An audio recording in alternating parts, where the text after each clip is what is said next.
Então seja muito bem-vindo à nossa quinta aula sobre o Pentateuco, onde nós vamos abordar o Deuteronômio. Esse livro é um livro muito importante, como todos os outros livros de verdade dentro da Sagrada Escritura, mas ele tem uma função bem estratégica dentro da Sagrada Escritura. Ao mesmo tempo que ele conclui o Pentateuco, os 5 livros da primeira parte da Bíblia hebraica, ele introduz tudo aquilo que vai seguir. É bem interessante isso. Existe uma literatura deuteronomista. Deuteronomista que vem de Deuteronômio. Por sua vez, o termo Deuteronômio significa segunda lei. Ou seja, significa que ali há uma composição de leis dadas em um segundo tempo a Israel. E isso se percebe, por exemplo, pela evolução e pela diferença de algumas temáticas presentes dentro do conjunto de leis de Israel. O livro do Deuteronômio, assim, por exemplo, ele se especifica por uma linguagem própria, uma teologia própria. Emprega uma série de termos típicos sem paralelos nos 4 livros anteriores do Pentateuco. Por exemplo, amar o Senhor, do de Deuteronômio 6, 5, 10, versículo 12, 11, versículos 1, 13, 22 e outros, não comparecem, tão presentes no Deuteronômio, não comparecem nos 4 outros livros anteriores. O termo com todo o teu coração e com toda a tua alma, muito presente no Deuteronômio, e presente também em alguns livros que seguem ao Deuteronômio, não estão presentes nos 4 livros anteriores. Fazer o que é reto e bom aos olhos do Senhor não está presente nos livros anteriores e está firmemente presente no Deuteronômio. O lugar que o Senhor escolhera para fazer, morar ou para colocar o seu nome. Então há uma insistência de um lugar específico onde o Senhor quer fazer habitar o seu nome. Isso não está presente nos outros livros. Também nós temos, por exemplo, uma tonalidade parenética, que é exortativa. Moisés, em 3 discursos, ele vai falar ao povo e vai exortar o povo. Isso é bem específico. Então nós podemos dizer que o livro do Deuteronômio é constituído de 3, vamos dizer assim, homilias de Moisés. 3 exortações, 3 discursos onde a exortação está presente. Isso é próprio de uma linguagem estilo deuteronomistas. Por outro lado, os livros do Gênesis, Números, utilizam termos e expressões que não estão presentes no Deuteronômio, tais como crescer e multiplicar-se, tais como a expressão aliança eterna, presente em vários desses livros e não está presente no Deuteronômio, tais como a glória do Senhor e outros. E tem termos presentes nos 4 livros anteriores ao Deuteronômio que não estão presentes no Deuteronômio, por exemplo, o termo Edá, que quer dizer comunidade, Mishkan, que é o santuário, Korban, que é a oferta. Então, esses termos que estão muito presentes de Êxodo a Número não estão presentes em Deuteronômio. O que isso quer dizer? Isso quer dizer uma coisa bem específica dentro da literatura bíblica e do conhecimento da teologia bíblica, da exegese. O livro do Deuteronômio se coloca como um ponto de conclusão do Pentateuco, mas como um ponto de início. A partir dele inicia uma literatura que nós podemos chamar de deuteronomista. Foi chamada de deuteronomista por Martin Noth. E é algo bem interessante essa literatura deuteronomista. Nós não vamos poder entrar agora dentro do seu específico, mas isso quer dizer que os livros que seguem, como os livros de Josué, o livro de Juízes, os livros de 1, 2 Samuel, os livros de 1, 2 Reis, são livros que são marcados não completamente, mas que trazem em seu meio uma mentalidade deuteronomista, uma mentalidade presente no livro do Deuteronômio. Não completamente, porque é uma situação complexa que nós não vamos poder aprofundar aqui agora. Porém, é importante saber que há uma literatura, uma tradição deuteronomista, como tem uma tradição sacerdotal, como tem uma tradição que nós chamamos de javista, há uma tradição de escritura deuteronomista, tá certo? Com esses termos que eu já falei, que são específicos desta literatura. Entrando um pouco mais no próprio livro do Deuteronômio, então nós vemos nessa nossa quinta aula, nós vemos uma coisa muito importante. Percebemos que são 3 discursos de Moisés, mas esse discurso não é feito de qualquer modo. Ele tem uma lógica e algo importante a dizer. Primeiramente porque é uma narração, o primeiro discurso que vai do capítulo 1 ao capítulo 4, uma narração da história do povo de Israel, desde o Horebe, que é o lugar da aliança, até a estepe de Moabe, ou seja, até Moabe, até o lugar onde Moisés vai morrer. Então Moisés está lá e ali ele começa a fazer um retrocesso histórico, ele faz uma retrospectiva daquilo que aconteceu com o povo de Israel, até chegar a Moabe. E isso é uma releitura da história de Israel. Depois nós temos, então, o segundo discurso, que vai do capítulo 5, versículo 1 ao capítulo 26, versículo 32, onde vai conter o Decálogo, a introdução ao livro da lei, que é o Deuteronômio, a segunda lei, o próprio livro da lei. Quando nós falamos do livro da lei, estamos falando do Deuteronômio, dessa lei, vamos dizer assim, reformulada em partes, né? Reformulada, que foi como que abordar novamente o tema das várias leis, das várias normas de Israel. Porque no livro do Gênesis nós temos algumas normas, no livro do Êxodo outras normas, que se referem ao santuário e outras coisas. No livro do Levítico são normas de culto, de sacrifício e de tudo mais. E vemos no livro do Número também outras normas, por exemplo, a bênção de Arão, são normas que são colocadas ali, e outras normas de pureza, do leproso e tudo mais, forma de purificação. Então nós temos no conjunto dos 4 primeiros livros do Pentateuco um conjunto de normas espalhados e algumas vezes mais intensos de normas. No Deuteronômio nós vamos retomar muitas dessas normas que são um pouco mais aperfeiçoadas em certos pontos e são aprofundadas, e por isso é chamado de Deuteronômio, ou seja, a segunda lei. Moisés apresenta este livro da lei, que vai do capítulo 12, versículo 1 ao capítulo 26, 15. Se nós fôssemos olhar, de que se trata? Se trata da relação do povo com Deus, se trata do culto, alguns sacrifícios, da relação com os escravos, se trata da santificação do 7º dia, enfim, normas de santuário, do santuário, né, e outras coisas. Então nós temos um Deuteronômio, segunda lei, que é apresentada por Moisés neste livro. Por isso, o nome do livro. Temos no capítulo 27 a promulgação da lei, bênçãos e maldições. Olha que interessante. Após falar da lei, a lei é a voz de Deus, é aquilo que garante a Israel permanecer na aliança. O Senhor fala de bênçãos e maldições. E em seguida, no capítulo 29, ele vai falar da profecia. Moisés vai falar da profecia do exílio e as 2 vias. Ou seja, se não obedeceres às leis, não ficareis na terra que estás para entrar. Perdereis a terra. Tu perderás a terra que estou para te dar. Ou seja, é necessário obedecer à lei para permanecer firme, para permanecer como povo nesta terra, neste dom dado. Então, termina-se o texto com a conclusão, que é um cântico, bênção de Moisés e morte de Moisés. Isso é um ponto assim, um quadro da história.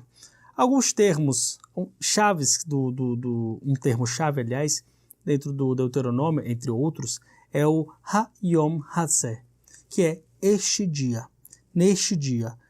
Muitas vezes Moisés vai falar neste dia, ou seja, neste dia em que eles estão na estepe de Moabe e que eles estão lembrando tudo o que foi que aconteceu. Por que este termo é chave? Porque se trata de uma atualização, segundo a lei. Atualização para o povo de Israel. Lembremos-nos que no livro do Números nós vimos uma geração morrer e uma outra geração prosseguir. Não é a mesma geração. Existe uma geração que saiu do Egito, uma outra geração que está prosseguindo o caminho. 40 anos, por isso 40 anos de caminho, para entrar na terra prometida. Então, este dia, Moisés está dizendo, está atualizando o que Deus realizou e o que Ele quer realizar agora. Isso é algo fundamental que vai prosseguir também no livro de Josué. Deus quer cumprir as suas promessas. Aí, então, nós entramos na fé de Israel, capítulo 6, versículos 4 seguintes, a fé de Israel, o Shema Israel, que é algo fundamental para compreender a teologia deuteronomista, teologia do livro do Deuteronômio. Versículo 1 diz: são estes os mandamentos, os estatutos e as normas que o Senhor vosso Deus ordenou ensinar-vos, para que os coloqueis em prática na terra para a qual passais, a fim de tomardes posse dela. Ou seja, normas e estatutos estão ligados à terra. Assim temas ao Senhor teu Deus, e observe todos os seus estatutos e mandamentos que hoje eu te ordeno. Tu, teu filho, teu neto, todas as gerações, todos os dias de tua vida, para que os teus dias se prolonguem. Portanto, ó Israel, ouve e cuida de pôr em prática o que será bom para ti, e te multiplicará muito, conforme te disse o Senhor teu Deus, o Deus de teus pais, ao entregar-te uma terra onde mana leite e mel. Ou seja, antes de falar de todas as normas, de todas as leis, antes de entrar no Deuteronômio, nas segundas leis e tantas normas, o Senhor repete os mandamentos, o decálogo. O decálogo se conclui com estas palavras, ou seja, é necessário para Israel permanecer fixo, ouvir, botar em prática as palavras do Senhor, como forma e como condição de permanecer na terra que mana leite e mel. E aí o texto continua: ouve, ó Israel, o Senhor nosso Deus é o único Senhor. Portanto, amarás o Senhor teu Deus com todo o teu coração, com toda a tua alma e com toda a tua força. Ouve, ó Israel. O princípio para seguir a Deus está em ouvir. Lembremos-nos que no Gênesis repetimos várias vezes: e Deus disse, haja luz. E Deus disse, e Deus disse. Os mandamentos são as palavras de Deus, escutar a voz de Deus. Ouve, ó Israel, o Senhor teu Deus é o único Senhor. Então, ouvir é a primeira parte, é a condição para a obediência. Ouve, Israel, o Senhor, nosso Deus, é o único Senhor. Não mais como em outras passagens que vinham antes, Gênesis, Êxodo, Número, Levítico, não mais como, particularmente Gênesis, Êxodo e Números, não mais com possibilidade de que haja um Deus, um outro Deus. Na verdade, Israel passa, no livro do Deuteronômio, da monolatria afetiva, ou seja, há muitos deuses, há Baal, Astarte e outros deuses, mas nós escolhemos o Deus de Israel, o Deus de Abraão, Isaac e Jacó. Uma monolatria afetiva para uma monolatria absoluta. Não há outro. É isso que diz aqui no Deuteronômio. Então nós vemos uma passagem teológica importante. O livro do Deuteronômio marca uma passagem teológica. Ouve, Israel, o Senhor nosso Deus é o único Senhor, não há outro. Portanto, amarás o Senhor teu Deus com todo o teu coração, com toda a tua alma e com toda a tua força. A consequência de que Deus ele é único e de que é aquele que dá as leis a Israel e separa este povo, é que Israel deve amá-lo com todo o coração, toda a alma e toda a força. É um casamento, uma escolha mútua. É bem característico, como nós já falamos no Deuteronômio, com todo, indicando a integridade, que se repete muitas vezes, com todo o teu coração, alma, força, com todo o teu ser. Mas é importante também entender o que significa coração, alma, força em Israel.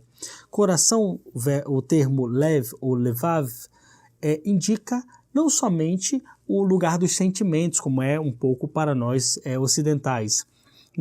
Não é somente o lugar dos sentimentos, isso também, mas o coração é o lugar da decisão, o coração é o lugar do discernimento, é o lugar da razão, ou seja, amar a Deus com toda a tua força, com toda a tua vontade. O coração indica a vontade, o discernimento, a razão. A razão, inteligência, a vontade estão incluídos junto com os afetos no termo coração. Amar a Deus assim, toda a tua inteligência, toda a tua vontade, todos os teus afetos. Amar a Deus também com toda a tua alma. E aí algo importante aqui, e justamente é um outro livro do Pentateuco que vai nos iluminar. A alma é o Nefesh. O livro do Gênesis diz que Deus, ao criar o homem do barro, modelá-lo, sopra a alma em suas narinas. A alma, no livro do Levítico, diz que a alma, esta vida que não é propriedade humana, é dom divino, por isso o homem não pode matar um outro homem, porque não cabe a ele, não pertence a ele o destino e a vida. Por isso também o Salmo diz, toda a carne há de voltar para o Senhor, porque a vida pertence a Deus, maximamente a Deus. Então, a alma, do livro do Levítico, quando você vai se perguntar, mas aonde fica esta vida? O livro do Levítico vai responder, no sangue. É no sangue que permanece o Nefesh divino. E esse Nefesh divino é aquilo que há de divino no homem. Esta vida. Sendo assim, amar com toda a alma é amar com o sangue. É dar o sangue por. Ou seja, até mesmo ao sacrifício se deve ir para amar a Deus. Todo o coração, toda a alma, toda a força. O que é força? Aqui em hebraico nós temos o termo meod, que significa muito. Nós vimos esse termo, por exemplo, quando nós falávamos do tov meod, muito bom. Muito bom, isto é muito bom, do Gênesis. Mas meod significa também os bens materiais. Amar a Deus com todo o meod, com toda a força, estar a indicar algo importante. Os meus bens devem estar a serviço do amor a Deus, a serviço de amar a Deus. Amar com todo o coração, então, afetos, intelecto, inteligência, toda a razão, amar com a vontade, tudo isso incluso dentro do termo coração. Amar a Deus com toda a alma, até o sangue, até o sacrifício do sangue, se necessário, nefesh. Amar a Deus com todas as tuas posses, com todos os teus bens. É interessante que no Evangelho, quando Jesus vai falar deste mandamento, se acrescenta o termo mente. Amar a Deus com toda a tua mente. O termo hebraico não está faltando mente, é porque o coração inclui a mente. Mas em grego, para que não haja confusão, se acrescenta o termo mente, ou seja, com todo o teu intelecto, tua inteligência, enquanto o coração fica mais voltado também mais para os afetos. Amar a Deus deste modo, que estas palavras que hoje te ordeno, que hoje te ordeno, olha aí a atualização, que hoje te ordeno, estejam em teu coração. Tu as inculcarás aos teus filhos. Dela falarás sentado em tua casa e andando em teu caminho, deitado ou de pé. Aqui alguns elementos importantes. O pai deve passar para o filho este amor pela lei. Mas também, em toda ocasião, ele deve transmitir isto para todos. Transmitir para as gerações, para o filho, para o neto. Olha só, quando falarás sentado em tua casa, na condição de repouso em casa.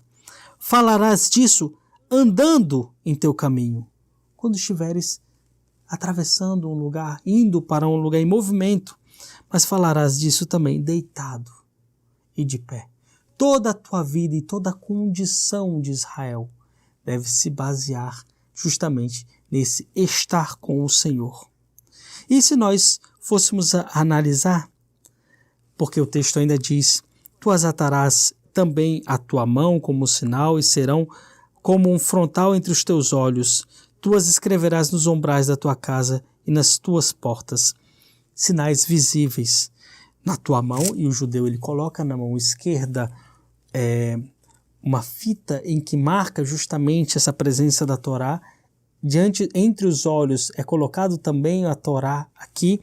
Nos umbrais da casa se coloca também mezuzá, é colocado, se chama mezuzá, que é esta marca com a letra Shin hebraica, que é o início do Shema Israel, dessa lei, ou seja, é colocado nas portas das casas para que as pessoas saibam.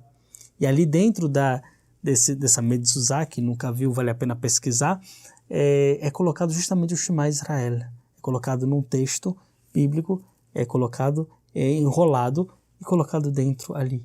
Ou seja, é o sinal da escolha e do diferencial de Israel.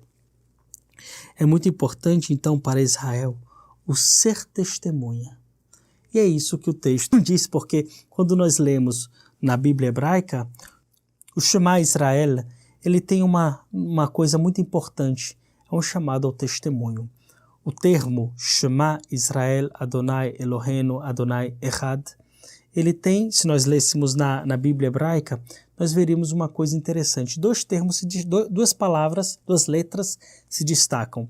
A última letra do Shema, que é uma Ain, bom, depois nós vamos ver no vídeo, nós vamos ver isso no vídeo, e o termo e a última letra Dalet, que dá a entender o Ed, quer dizer testemunho. Então, quando nós lemos na Bíblia hebraica o Shema Israel, fica como que em letras maiores, essas duas que formam um termo que é testemunho.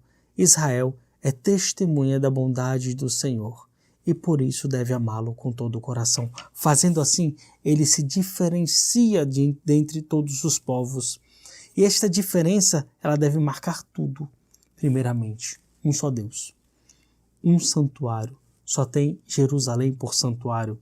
Um povo, nós estamos falando da teologia bíblica, um povo, uma eleição, uma aliança, uma lei, uma terra.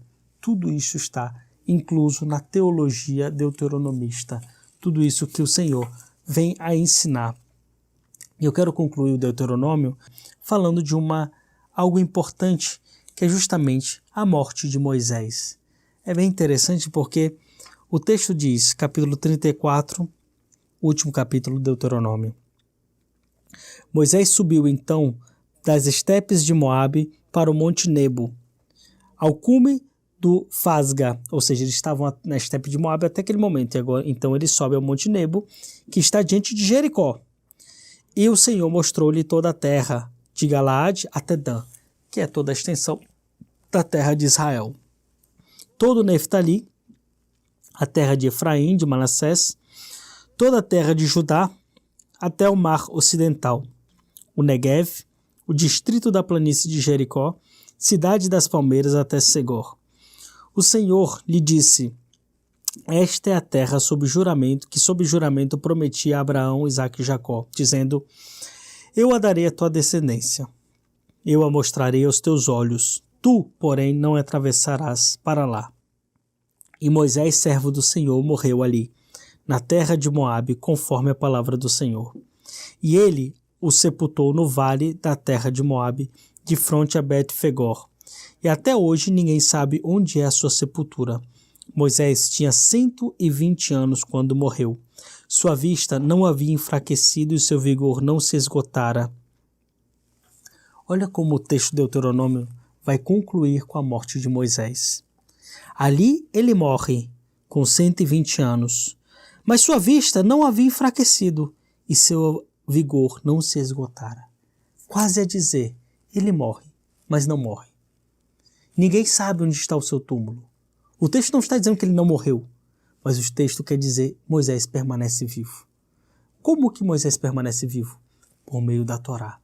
Toda vez que alguém lê a Torá, lê o Pentateuco, está lendo Moisés. E Moisés está vivo, porque são palavras eternas, a própria palavra de Deus transmitida a Israel por meio de Moisés. E deste modo, o texto do Deuteronômio, que vai narrar a morte de Moisés, sublima Moisés.